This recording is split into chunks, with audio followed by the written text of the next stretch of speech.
What's good, ladies and gentlemen? Welcome to another SK Wealth Academy podcast. Thanks so much for tuning in. I hope all of you are safe and sound through this global viral pandemic and that you actually watched my previous video. I'm not sure exactly what order, but it'll be somewhere between the last video, our last podcast I uploaded, and maybe to about 3 or 4 podcasts prior to that. So somewhere in that period. The podcast I uploaded about the real reasons behind the global pandemic lockdown. So thanks so much to all those that watched that and commented and liked and helped spread that message. Now today's podcast is going to be about the billionaire fallacy. Now before I start, please do subscribe. Let's get to 1,000 subscribers. Please do like. And thanks so much again. I'm so grateful to all my patrons. So if you are a current patron, I want to thank you for your support. And if you'd like to become a patron and you want to learn about the exclusive Patreon benefits that include weekly financial analysis and 2 extra bonus podcasts per month, just go below to the podcast show notes in the video description on YouTube and click the link on how to become an SK Wealth Academy patron. Now let's get started. The billionaire fallacy, what is it? All right, it is twofold. Now the first is the assumption that it is immoral to be a billionaire, as made and forwarded quite famously by Anand Giridharadas. Okay, I'm sorry. Okay, I was just wanting to make sure I pronounced his name correctly. So it's Anand Giridharadas. So I'm aware of at least one billionaire that I feel is a great-hearted person, and that is Manoj Bhargava, who is the creator of 5-Hour Energy Drink. So although I can only make this observation from afar, as I really can't offer, as nobody can offer a legitimate opinion of anyone whom they do not personally know and have never spent any time with, discussing things on a personal level.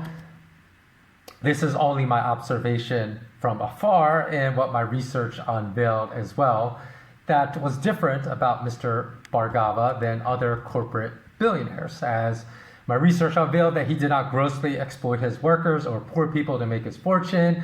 And furthermore, unlike many other billionaires that feed their narcissistic egos by insincerely, proudly announcing to the world that they gave away their fortunes in order just to receive adulation and praise in every subsequent interview they give, my research into Mr. Bhargava's funded initiative with his billion-dollar fortune appears to me at least to be genuine and sincere, as he has donated a large portion of his wealth to very upfront, non-controversial ventures like the provision of fresh water, electricity, clean geothermal energy to the world's poorest of the poor, and developing innovations that can improve the quality of life for those that are suffering from medical conditions, like developing a new type of artificial heart. So these type of pursuits do not possess some of the unanswered hidden agenda questions as do some of the ventures of his billionaire peers, of which I will soon discuss in this podcast. Furthermore, his parenting skills also seem to be on point, as he has relayed a story about informing his now adult son, when his son was just 10 years old, quote, "You're not getting anything," end quote, of his fortune. To which his son replied, "Great, I want to do it on my own," end quote. So, of course, I'm sure this story is slightly embellished, as I would be surprised if he really gave his son no money from his fortune whatsoever. But perhaps to a billionaire, nothing means a few $1,000,000, I don't know, or at a minimum, probably at least a few $100,000, right?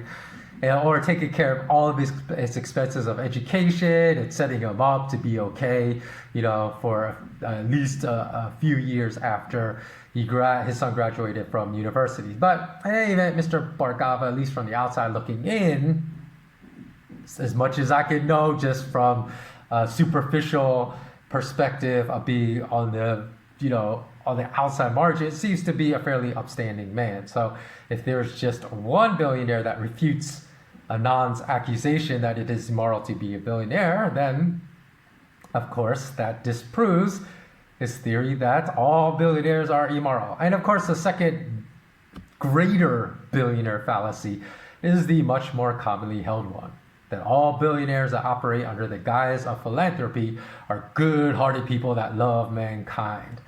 So I've heard time and time again various people make the groundless argument that because billionaires already have everything they could possibly want in regard to materialistic desires, that they don't want to make more money and they don't want to dominate anybody. Just look at their philanthropy foundations. Such people say, all they're trying to do is help people. Now, this assumption is perhaps the easiest to rebuke. If we analyze Amazon CEO's Jeff Bezos' meteoric rise in wealth from $1 billion, which most rational human beings would think would be well beyond the point one keeps exploiting their workers and stops trying to make more money, to $5 billion, to $50 billion, to $100 billion, to $114 billion, which apparently was still not enough. And during this recent pandemic, during the first quarter of 2020, he succeeded in raising his wealth an estimated additional $24 billion in just the past 3 months to bring his total wealth to an obscene $138 billion. And furthermore, during this time that Bezos was opportunistically using his platform to increase his wealth, he fired any Amazon warehouse employee, including Amazon warehouse managers that raised viable objections that warehouse workers were not being informed about other infected workers and the dangers of working in close proximity to other coronavirus infected workers while not being provided any adequate protection against the spread of the virus, such as simple medical face masks. And so these managers that spoke out against these issues, guess what happened to them? Bezos fired them all. So I will include links to videos of these Amazon employee claims in the podcast show notes. So everything that I'm saying has been very well documented, and you'll be able to find all the links of this information in the podcast show notes and the YouTube video description. So furthermore, if we consider that the only way someone can become a billionaire in the corporate world is to dominate and crush, many times even through unethical and immoral means of competition, and also at times, as explained above, exploit either their own employees and very often, in addition to exploiting their own employees, exploit even to a higher immoral degree outsourced employees like Apple did, for example, in China, then it's very foolish to think that this mindset of domination is just a switch that can be turned off and on like a light switch. Once a billionaire accumulates like $50 billion or $100 billion, that they're going to want to stop dominating the world. So this mindset will always dominate such a person unless they have a true epiphany about morality and ethics later in life, which normally does not happen because they surround themselves with other like-minded people that think in the same black-hearted manner in which they do. So it's even more naive to assume that someone that starts a philanthropic organization, for which the mass media is labeled, or whom the mass media is labeled as a philanthropist, meaning a billionaire, that they do not have a much more hidden, sinister agenda that operates behind that veil of philanthropy. So we only need to analyze the naming of institutions like the U.S. Federal Reserve, which is not federal, but a privately owned bank that works only in its self-centered interests and not for the interests of the people and the nations in which it operates. And certain laws like the Patriot Act, which is not patriotic at all, but very invasive and restrictive of personal freedoms, to understand that someone known as a philanthropist may indeed be a misanthrope behind the scenes. And a perfect example of this is Raymond Sackler, who I consider a worse piece of what. I want to keep this rated G so everyone can watch, even kids, but I consider a worse person than Pablo Escobar or El Chapo Guzman, who was widely, and Raymond Sackler was widely known as a philanthropist for many years. I'll tell you why I consider him to be worse than drug lords Pablo Escobar and El Chapo Guzman, because at least Pablo Escobar and El Chapo Guzman were very upfront. They didn't try to hide their immorality and their drug dealing. They dealt drugs, made fortunes off the deaths of other people, and killed many people. But Raymond Sackler killed thousands of people in America because his pharmaceutical company manufactured OxyContin, and it was responsible for the Oxycontin-induced explosion of heroin overdose deaths in America that numbered in the tens of thousands over many years. It became wildly rich from the sales of Oxycontin, which was essentially pharmaceutical grade heroin that was much purer than any heroin a junkie could buy on the streets. And yet Raymond Sackler, for years before this information came out, was known as a philanthropist, and everyone looked upon him like this great benevolent person. Oh, look how much money he donates to the arts, and he donates to this, and donates to increasing the quality of our lives, which is straight rubbish. So likewise, it is not too difficult for anyone interested in discovering the truth about Bill Gates to do so, despite many of the bought-for media members who become very heated. It's very curious how heated they become in their defense of Bill Gates when others challenge Bill Gates' shiny philanthropic image. Because what's the reason? These people that so heatedly defend Bill Gates are not even related to him at all. So that becomes very questionable as far as why these people in the media defend him so vigorously, so aggressively. And for example, the Wall Street Journal they wrote an article, a journalist there, and I can't remember if it was an op-ed piece, probably was an op-ed piece, right? It just came out like in the week of like April 14th, 15th, around that time, in which they said Bill Gates is getting slammed unceremoniously as some type of conspiracy theorist that's working against the best interests of mankind, blah, blah, blah, blah, blah. And so, of course, the mass media always promotes you never get an opposition viewpoint from the mass media. Why is that? Why do they only tell one perspective and always stick to that perspective?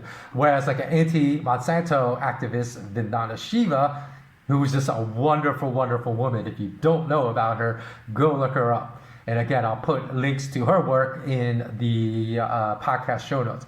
She wrote a book called One Earth, One Humanity versus the 1%.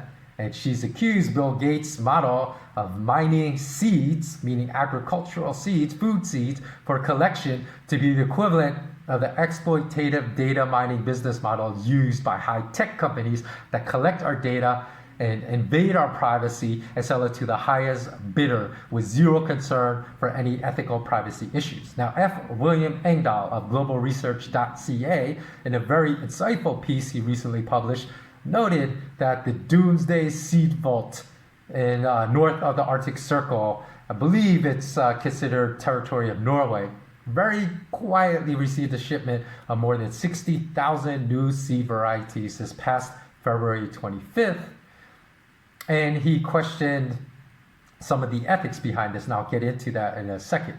So according to the Seed Vault's website, which is located at some Norwegian city I can't pronounce, Svalbard. I'm sure however I want to pronounce it, like Svalbard is completely wrong, because I know that pronouncing Norwegian words could be completely tricky. Maybe the S is silent, maybe it's Svalbard, I don't know, I'm not sure. So in any ways, maybe some Norwegian can tell me the correct pronunciation below in the comment section. But the purpose of, according to the website, it's also known as the Doomsday Seed Vault, and I'll tell you why. Because it says the purpose of collecting a copy of all vital species of seeds from all around the world that are contained in all the world's seed banks is to play a role akin to the role of the BIS, the Bank for International Settlements, that the role the BIS plays for all other central banks worldwide. In other words, this will be like the central bank of all seed vaults, the global seed vault for all seed vaults. So they want to obtain copies of all seeds stored in all other global seed banks. And they say this is necessary because in the event of a catastrophe like a nuclear war, humanity might have much of their food source wiped out. These crops wiped out, all the seeds wiped out, so we need one centralized source. But the problem is that who controls that centralized source? That is the problem, which I'll get to in a second.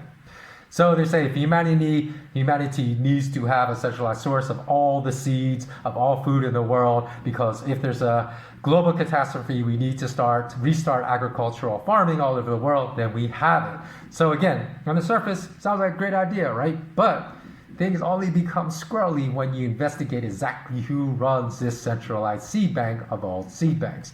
And according to Engdahl, the administration of the seed bank and the decisions for who would receive such seeds in the event the Earth's food supply needed to be reseeded, much like it's almost like what they call an ELE, an extinction level event, where all of humanity be gone, like in the movie Children of Men, and there's only like one couple that can have a baby. You need to reseed the Earth's population. This is kind of like reseeding for the Earth's food sources, right? And that wouldn't even necessarily even include, as far as the recipients of the doomsday seed vault seeds, the recipients wouldn't even necessarily include, in the event of some catastrophic global event that wiped out the world's food sources and seeds, wouldn't even necessarily include the very people that donated seeds to the seed bank. And who determines that? Because just recently, in that February 25th receipt of, all those tens of thousands of distinct seeds, the Cherokee Nation of America deposited indigenous maize, beans, and squash seeds to that seed vault.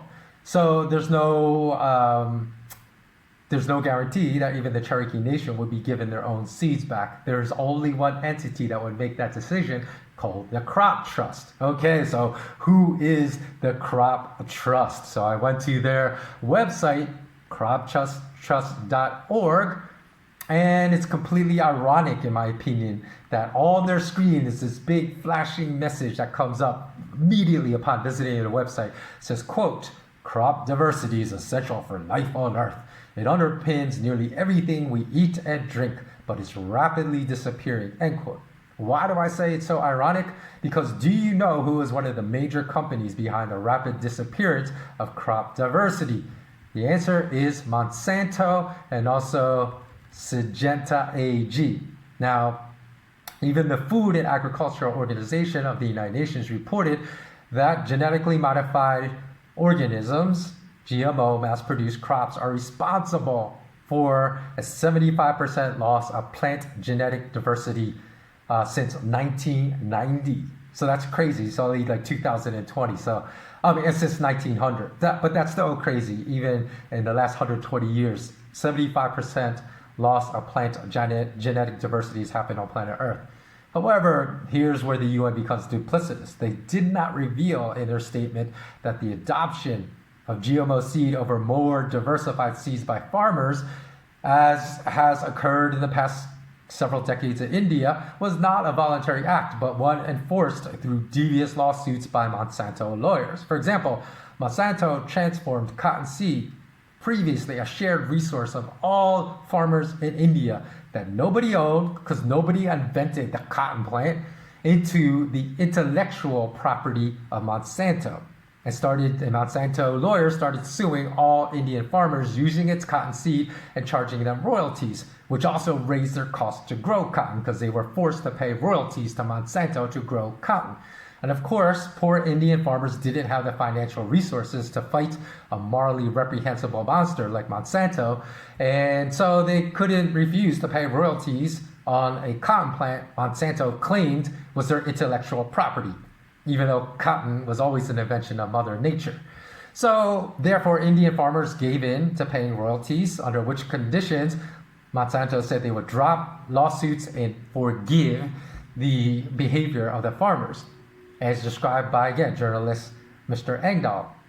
And Mr. Engdahl said that Monsanto turned a renewable resource planted among a diversity of other crops into a non-renewable monocrop patented commodity that created cotton crops with, quote, higher vulnerability to pests, disease, drought, and crop failure. So all the rubbish you hear about GMO crops being more pest resistant, disease resistant, drought resistant is entirely wrong. And this morally reprehensible behavior, at least in regard to that seed in India. And this morally reprehensible behavior, in which a lot of Indian farmers were forced to grow Monsanto GMO crops that destroyed their income, even though they had no desire to do so, spawned an epidemic quite unfortunately, thousands, I believe it's tens of thousands of Indian farmer suicides. And again, this has all been documented. There's no speculation about this. I'll put all the links in the podcast show notes. And furthermore, since Monsanto's GMO crops were meant specifically to be used with Monsanto glyphosate containing cancer-causing Roundup pesticide, the damage to the environment and to human farmers that contracted cancer after spraying Roundup using no protective gear, after Monsanto lawyers testified for years and swore that Roundup was as harmless as water when it was cancer-causing, was exponentially greater than just destroying seed diversity all around the world in the name of profits. Now here's the kicker, because I have not even started to connect the dots between Monsanto, the Doomsday Seed Vault in Norway, and Bill Gates, but I'm going to start doing it now.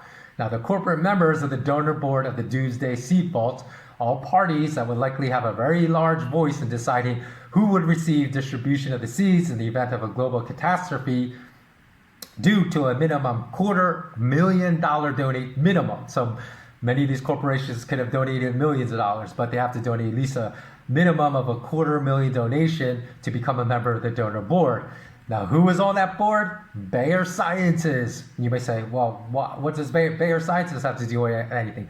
Bayer Sciences just recently bought Monsanto, and also Syngenta AG, which is next to Monsanto, one of the world's largest manufacturers of GMO seeds and also of GMO-specific pesticides, and also DuPont Chemicals, one of the largest manufacturers of pesticides in the world. So in other words, the very companies responsible for the loss of seed diversity that the Doomsday Seed Vault proudly displays on its website, we're working to preserve diversity. The donors they have on the board are the very companies responsible for the disappearance of seed diversity. So tell me there's not a conflict of interest and a more sinister agenda at work here. Now the list of non-corporate donors are just as disturbing, consisting of very well documented exploitative global organizations like the United Nations, the World Bank, the Rockefeller Foundation. Rockefellers, of course, are the owners of Chase Manhattan Bank, and the Bill and Melinda Gates Foundation. Now, you may find the complete list again of all donors. If you want to go check it out, I'll put the link of all the donors on the donor board in the podcast show notes. Now, you could say that every single one of these entities just named is interested in dominating the world's resources, because if they have influence through their financial donations to determine who would receive seeds to reseed areas in which crops have been destroyed, it doesn't even have to be from a global catastrophic event, right? It could be from severe drought in a region destroys it, and then they have the only seeds left to reseed an area. They will have the power to decide who gets the seeds and who does not, and under what conditions they receive the seeds, right?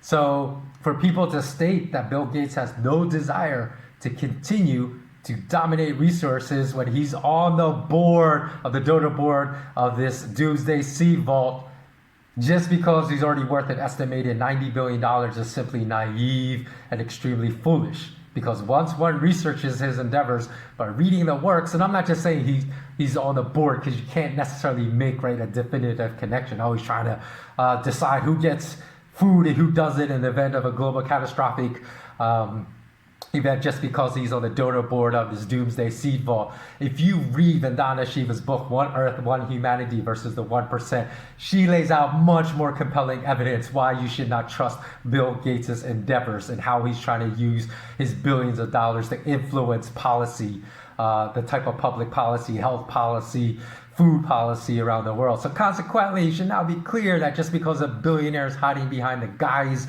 of his or her philanthropic efforts, that his or her agenda actually may be a very sinister one. And just as I released a podcast recently about the real reasons behind the global state lockdown response to this viral pandemic never being apparent on the surface level and only discoverable if you dig way below the surface, the agendas of the vast majority of billionaires' philanthropic organizations are never vetted by mass media or apparent to those who just read about the billionaires' philanthropic behaviors or given some kind of soundbite about their mission in mass media articles. Go look at the mission of the Bill and Hillary Clinton, the Clinton Foundation, and if you do any type of research into the nefarious activity, say, of the Clinton Foundation in Haiti, just one country in Haiti, you will discover that that is a reprehensible foundation that doesn't do anything that its mission claims. So the real agenda behind a billionaire's philanthropic organization is almost hidden 100% of the time from those that never bother to dig beneath the surface. So I wish that all these people that praise these philanthropic organizations like the Clinton Foundation and the Gates Foundation would just do 30 minutes of research. That's all it would take to really uncover the truth and stop being a parrot for the mass media. Stop being a parrot and just parroting the media. Start questioning way more and doing your own research. So finally, from a simple appeal to common sense, this is just common sense now, also would tell you to question the mass media narrative. Despite the constant risk of kidnapping due to their obscene levels of wealth, one must question why a good-hearted person, even if they're a billionaire, would need tons of security at all times. As most time, the security exists not to protect against violent kidnappers, but to protect against common citizens that really hate these billionaires. So if you're doing something like these, a massive positive social footprint in your community, the very people from whom you're protecting yourself against with your multi-million-dollar security detail would be the very people that would protect you from others ever harming you if you're really doing good work. So the very fact that people like the Rockefellers, the Rothschilds, the Zuckerbergs need so much security detail should serve as a massive red flag about the true nature of their human nature. In fact, I'm near certain that Zuckerberg would have already received some beatdowns from local Hawaiians in Kauai were it not for his security detail, as he's repeatedly behaved in his real estate dealings on the island of Kauai by ignoring ancestral land rights of the locals there that date back hundreds of years in Hawaii, and instead ignored the proud warrior culture and traditions of Hawaiian locals and attempted to implement and enforce his own rules upon the locals, suing them left and right in an attempt to revoke their ancestral land rights and acting as if he were the king of Kauai just because he has billions of dollars and the locals do not. So in 2017, Facebook spent more than $20,000 per day on Mark Zuckerberg's security detail. So I can only surmise that these security costs per day have risen significantly in recent years. And comparatively speaking, in 2015, Apple spent less than $600 a day on Apple CEO Tim Cook's security, despite the fact that he was manufacturing in China at, what was the name? I can't remember the factory they're outsourcing it at, but they have to basically put nets outside the building to prevent, because so many people, due to the very draconian working conditions that drove people mentally insane, would jump to their desks, and they have to actually install nets outside of the building where they manufactured Apple products. And he only had to spend $600 a day. Mark Zuckerberg spending $20,000 a day on the security. So if you need that much security because so many people want to harm you, then you should really start to reconsider what you are doing in this world. And furthermore, another appeal to common sense is that when people knowingly continue to form friendships with people that have been convicted of horrible, horrific crimes, then you should pretty much conclude those people are not good people. For example, if you found out your best friend, so you didn't know your best friend had a secret life, and you discovered that he or she was a serial killer, most likely he, because what was the name? There's only, I think, like one or two famous female serial killers, and most tend to be men. So I'm just going to say that serial killer, if you found out your best friend was a serial killer, would you continue your friendship with him? Because therefore, like if you found out someone that you claim was never a good friend, but just an acquaintance, was a convicted pedophile, then why in the world would you continue your friendship and relationship with this person unless you are a person with very weak moral character as well? And the person of whom I'm speaking is that person that did not kill himself, convicted pedophile Jeffrey Epstein, of whom many billionaires and high-profile bankers, including the head of private banking at JP Morgan back then and now current Barclays CEO Jess Staley, continue to have a relationship with,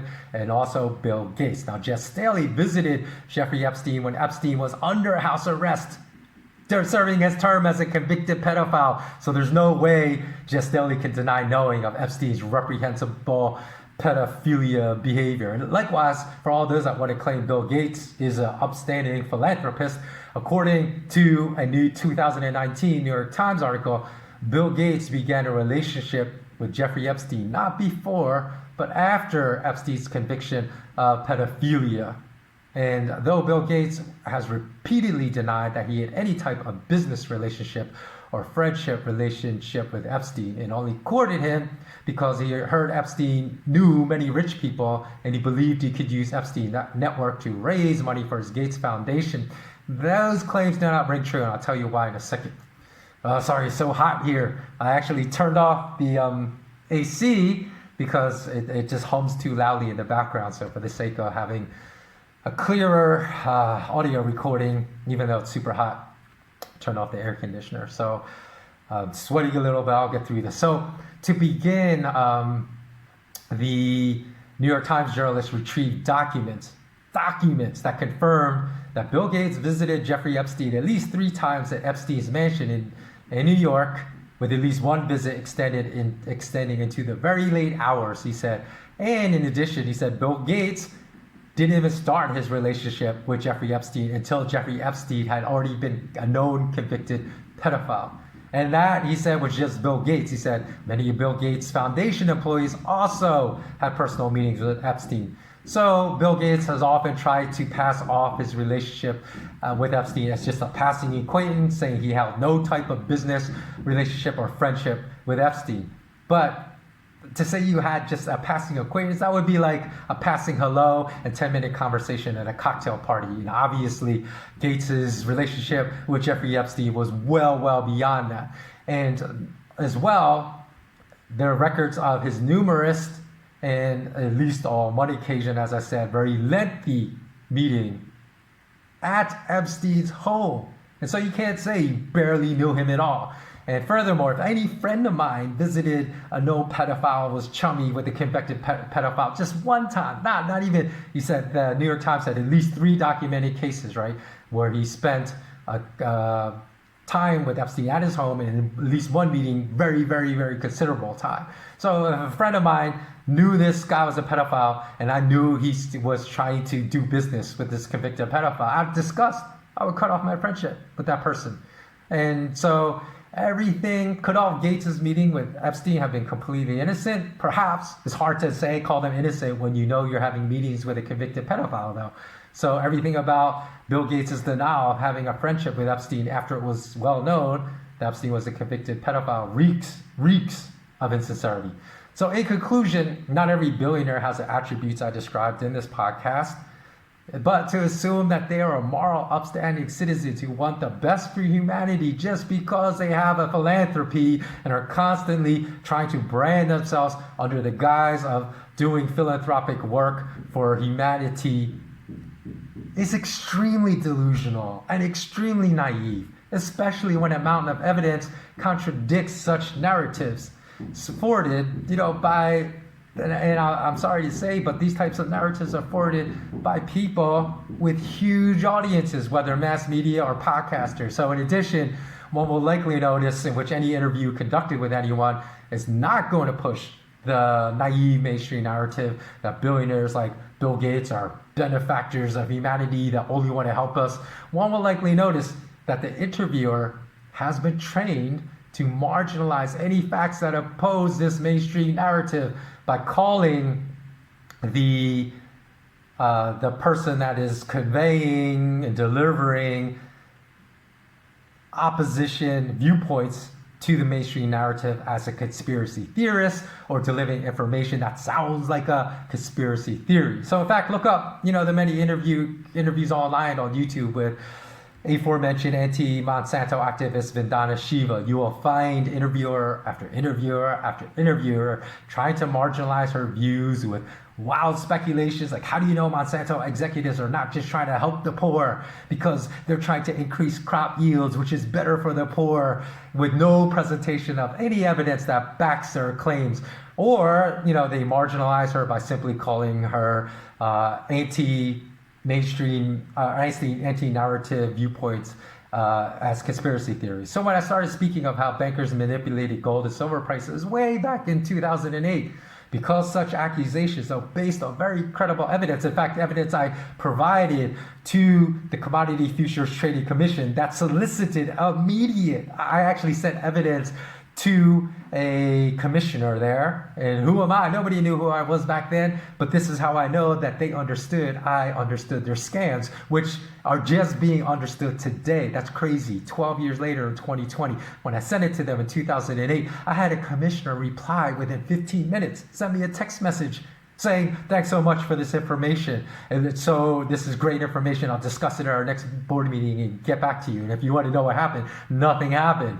They just were giving me lip service, didn't do anything with it, but I probably ended up on some blacklist for surveillance because they knew that I knew of the scams that they were playing. So today, everybody knows gold and silver prices are manipulated.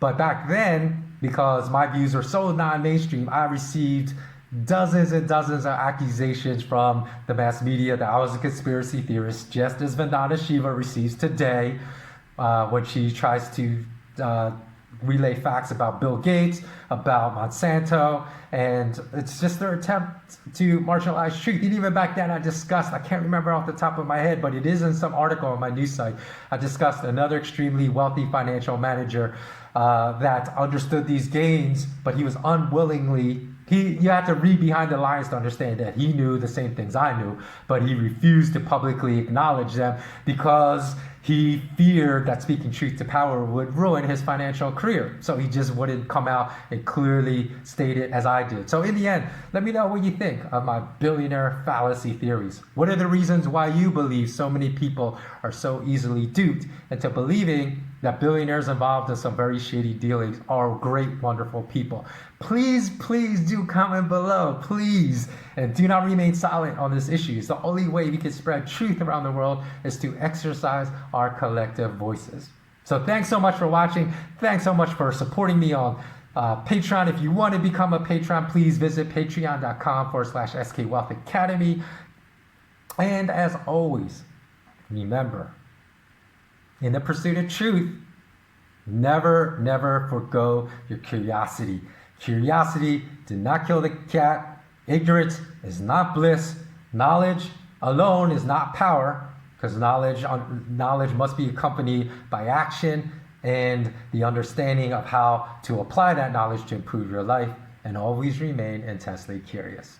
Thanks so much for watching, and until next time, so long.